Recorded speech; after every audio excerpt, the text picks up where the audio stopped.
Hi everyone, my name's Moira Dela Torre. I am a singer-songwriter from the Philippines, and you may know me for some of my songs and TV shows. You may have also heard that I will be lending my voice to an upcoming rendition of Reflection, one of the most well-known songs from the movie Mulan. I'm very excited for all of you to hear that very soon. Now, I'm sure a lot of you, like me, are trying to adjust to the new normal by looking for new outlets for your creativity. And I think that's absolutely great because I think that getting creative is a way of coping with all these new challenges. It can set us on a journey of self-discovery and allow us to recreate better days and memories, like recreating how we enjoy our favorite Disney movies. That's why today I am teaming up with Globe to read you a story of how a certain Disney princess whose journey of self-discovery became an epic tale of challenging the ordinary. Here is Mulan, the highest honor. This is a story about family, the Fa family.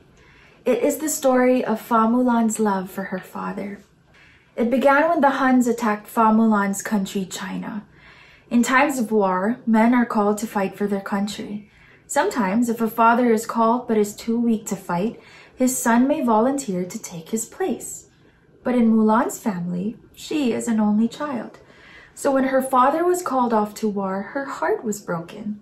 He had fought bravely in a previous war and he had been injured. He would not survive another battle. Mulan did not know what to do. So she decided she would pretend to be his son and take his place. One night, as a storm raged outside, she cut off her hair and put on her father's armor.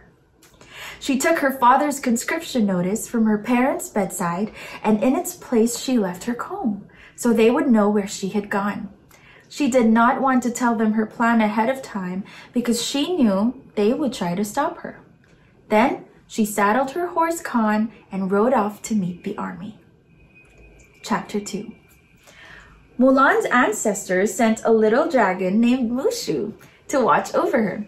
He, Khan, and a lucky cricket named Cricky accompanied her. When they reached the army camp, she encountered many troubles. The men thought she was one of them. They wanted to fight with her and treat her like a man. She did everything she could to avoid it, but sometimes she ended up getting everyone, including herself, into trouble. She was weaker than the others, but she tried very hard during the training.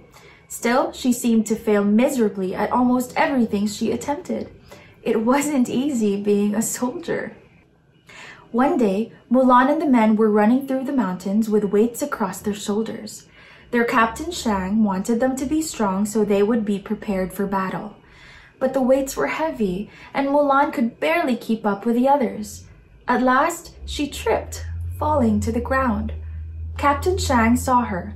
He picked up her weights, carrying double the load of anyone else. Mulan was humiliated as she pulled herself to her feet. She was failing as a soldier, and she knew it.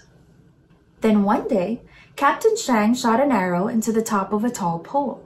He asked everyone to climb the pole, carrying 2 heavy weights. "This," he said, pointing to one of the weights, "represents discipline." Then he pointed to the other weight. "And this represents strength. You need both to reach the arrow." No one could do it. But Mulan was determined, and she thought long and hard about the task. At last, she figured out a way to loop the weights together to climb the pole. When she reached the top, everyone cheered. Even Shang looked pleased. Chapter 3.